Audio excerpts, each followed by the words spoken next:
ओम तत्सत। शरीर के ग्रंथियों में बैठी हुई कुछ और छिपी हुई कुछ नकारात्मक ऊर्जा को किस तरह से सकारात्मक ऊर्जा में बदल करके अपने जीवन को उन्नत, समुन्नत और सफल बना सकते हैं, इसी के ऊपर आज 10 मिनट बात करेंगे। जीवन में प्रतिदिन कुछ ऐसी घटनाएं घटती है जो मन में नकारात्मक चीज़ें लाती है। जैसे किसी के ऊपर क्रोध आ गया, और ये शरीर की नैसर्गिक प्रक्रिया है, प्रकृति का हिस्सा है।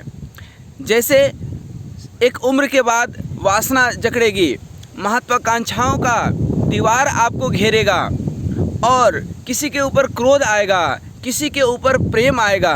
अब प्रेम तो सकारात्मक ऊर्जा है, लेकिन क्रोध आ गया, वासना आ गया, किसी के प्रति आकर्षण आ गया, और ये सारी नकारात्मक ऊर्जा को सकारात्मक में कैसे बदले। क्या होता है, कई बार आप यह प्रयोग किए होंगे कि आपने किसी को कुछ थोड़ा सा बोला और सामने वाला गुस्से से इतना भरा हुआ था कि वह सब कुछ बदल गया, सब कुछ बोल गया। तब होता है कि मैंने तो कुछ बोला नहीं इसे, तो वस्तुतः उसने भी कुछ नहीं बोला, बल्कि उसके ग्रंथियों में बैठी हुई वो नकारात्मक ऊर्जा आज की नहीं है, सालों साल की है। कई बार आपको कोई कुछ बोलता है और आप व्यवहारिकता बस आप उसको नहीं बोल पाते हैं, तो वह मन में नकारात्मक ऊर्जा बैठी हुई होती है, वह ग्रंथियाँ बैठी हुई होती है। शरीर में 14 साल, 21 साल या 25 साल की उम्र में वासना जगती है। अब व्यवहारिकता बस उस वासना की आप पूर्ति कर नहीं सकते हैं, तो मन में वासना जकड़ जाती है।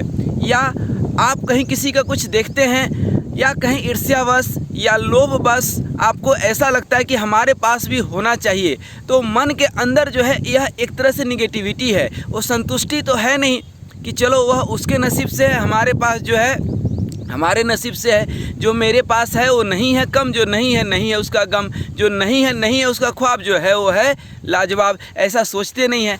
तो ये सारी सोच, कहते हैं ना कि मन और मस्तिष्क में कुछ अच्छे विचार आते हैं, कुछ गंदे विचार आते हैं, और हर विचार का अपने व्यवहार पर कहीं ना कहीं एक उसका आक्षेप देखने मिलता है, एक छाया देखने मिलती है।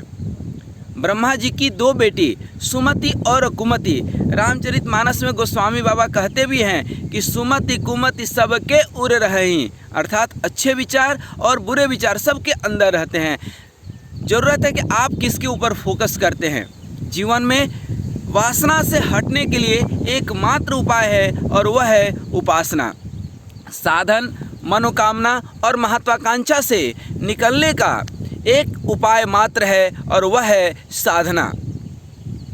भोजन के प्रति आसक्ति से दूर होने के लिए एक ही मात्र उपाय है भजन, अर्थात अपने ग्रंथियों की जो नकारात्मक ऊर्जा है उसको सकारात्मक में बदलने के लिए कुछ हमारे शास्त्रों ने, कुछ वैदिक परंपराओं ने और कुछ धर्म गुरुओं ने हमारी ये व्यवस्था दी है।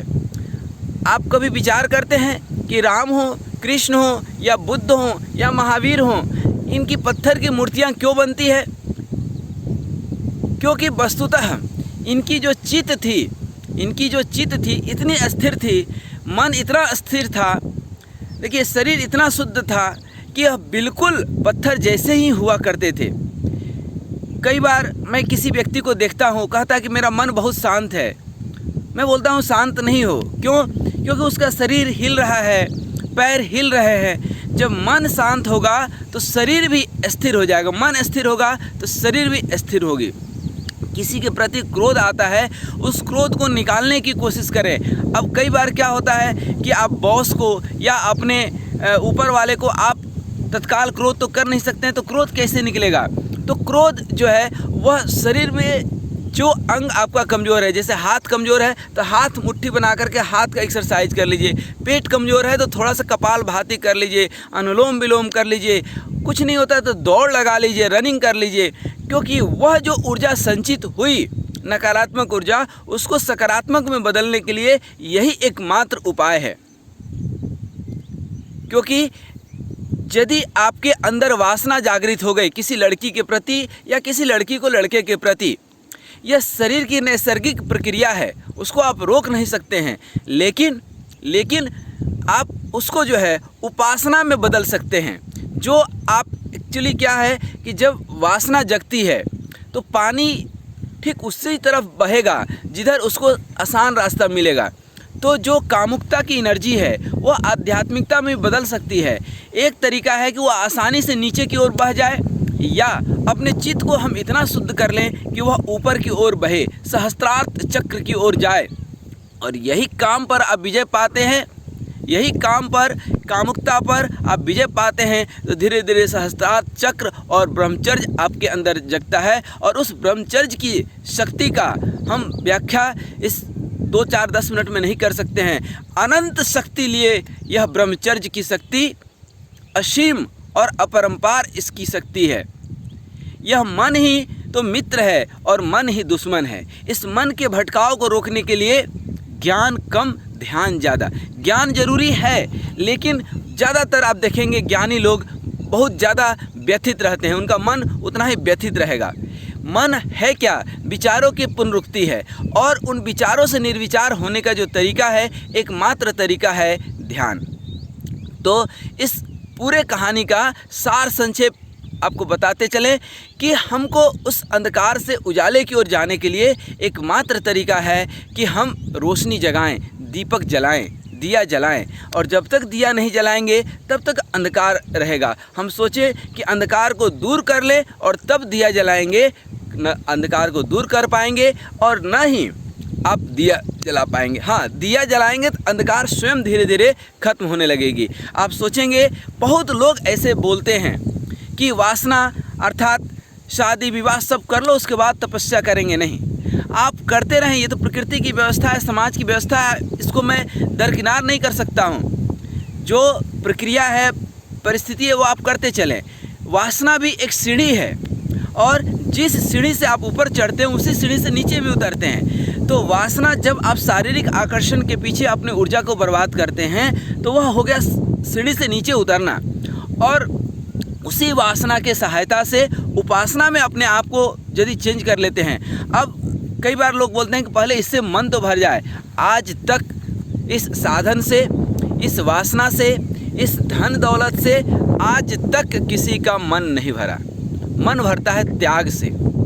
आप सोचें कि हमको सब कुछ मिल जाए और मन भर जाए। अरे सिकंदर का मन नहीं भरा, और अंततोगत्वा क्या उसकी स्थिति हुई आपको भी मालूम है। इसलिए आप ये कभी मत सोचिए कि हमारा मन भर जाएगा तब हम ये काम करेंगे। नहीं, ये जो नकारात्मक ऊर्जा है, क्रोध की कोई सीमा नहीं होती है। लोक व्यवहार में कई बार क्रोध करना पड़ता है किसी को सुधारने के लिए, अपने बच्चों को सुधारने के लिए, या किसी को। आप कभी देखते हैं कि कार चलाते वक्त कई आदमी होते हैं, या गाड़ी चलाते वक्त कोई थोड़ा सा गड़बड़ चलाया या गड्ढा आ गया। एक हमारे मित्र हैं, वो भी ऐसे ही बड़बड़ाते रहते हैं, गड्ढा आया, अब वो गाली देने लगेंगे किसी को भी, सरकार को, किसी को भी, कि क्या गड्ढा है, क्या व्यवस्था है। अरे भाई, तुम्हारे बड़बड़ाने से होना जाना क्या है? कुछ नहीं। ये चीज़ उसको भी मालूम है, अब बोल दीजिएगा तो उसको और गुस्सा आएगा। तो अल्टीमेटली होता क्या है कि उसके ग्रंथि में नकारात्मक ऊर्जा बैठी हुई है, वह निकलना चाहती है, तो वह एक तरीका अपना लिया। तो हम ऐसा करते ही क्यों है कि हमारे ग्रंथि के अंदर वह नकारात्मक ऊर्जा बैठे? क्यों ना सकारात्मक ऊर्जा बैठे? क्यों ना हम सुबह ब्रह्म मुहूर्त में उठ करके थोड़ा इस जंगल में, थोड़ा किसी फ्री मैदान में एकांतवास करें, थोड़ा सा प्रभु का भजन करें, भगवान का नाम लें, थोड़ा सा हम ध्यान करें। यह है सकारात्मक ऊर्जा। कोई हमें मिलता है, इतना प्रेम से बात करें कि वो हमें सदा सदा के लिए याद रखे। कोई कितना भी क्रोधित व्यक्ति हो, हम शांत रहें। सामने वाला आपको कुछ क्रोधवश बोला, अज्ञानतावश बोला, और आप भी ठीक वैसा ही जवाब दे दिए, तो फिर आपके में और उसके में अंतर ही क्या रह गया? इसलिए इस चित्त को हम शुद्ध करें। शरीर शुद्धि से मन शुद्ध होता है, या मन शुद्ध होने से शरीर का फर्क मन पर थोड़ा कम पड़ता है, लेकिन मन का फर्क शरीर पर बहुत ज़्यादा पड़ता है। जितना आपका चित्त शुद्ध होगा, मन शुद्ध होगा, उतना ही शरीर शुद्ध होने लगेगा। आप देखिए, कई बार लोग बचपन में थोड़ा शरारती होते हैं, जवानी में थोड़ा सा और कुरूप दिखने लगते हैं, थोड़ा सा अनर्गल बातें करेंगे, और बुढ़ापा और शुद्ध होने लगता है। क्यों? कि वह व्यक्ति अपने आप को वासना से उपासना की ओर ले गया, साधन से साधना की ओर ले गया, आराधना की ओर ले गया। तो कहने का मतलब है कि इस मनोकामना, इस महत्वाकांक्षा, इस वासना, इस विषय वासना से लेकिन आज तक किसी का मन नहीं भरा। मन यदि भरा है तो वह भरा है भगवान के भजन से, वह भरा है त्याग से। और जाते जाते आपको बता दें कि इस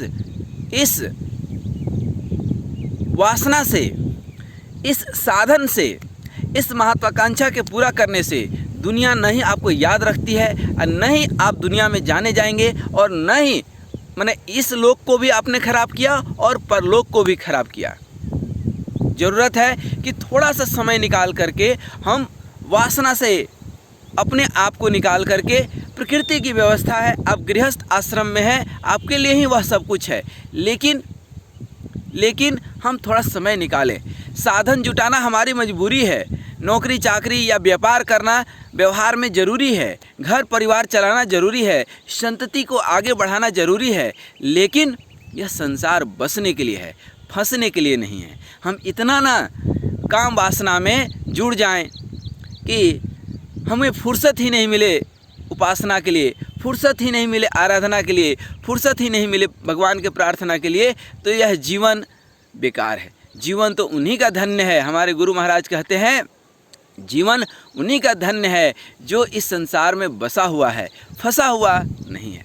जीवन उसी का धन्य है जो साधन, आवश्यकता अनुसार साधन की व्यवस्था करते हुए साधना भी करता है, गृहस्थ आश्रम में रहते हुए भी भगवान का प्रार्थना करता है और भगवान का भजन करता है। जिसके घर में नित्य भजन होते रहता है उसको कभी भोजन की दिक्कत नहीं होगी। जिसके घर में नित्य साधना होती है उसके घर में साधन की कभी कमी नहीं होगी। जिसके घर में उपासना होती है, व्रत और त्यौहार के दिन व्यवहार के साथ भगवान की पूजा पाठ होती है, उसका मन कभी वासना में लोलुप नहीं होगा।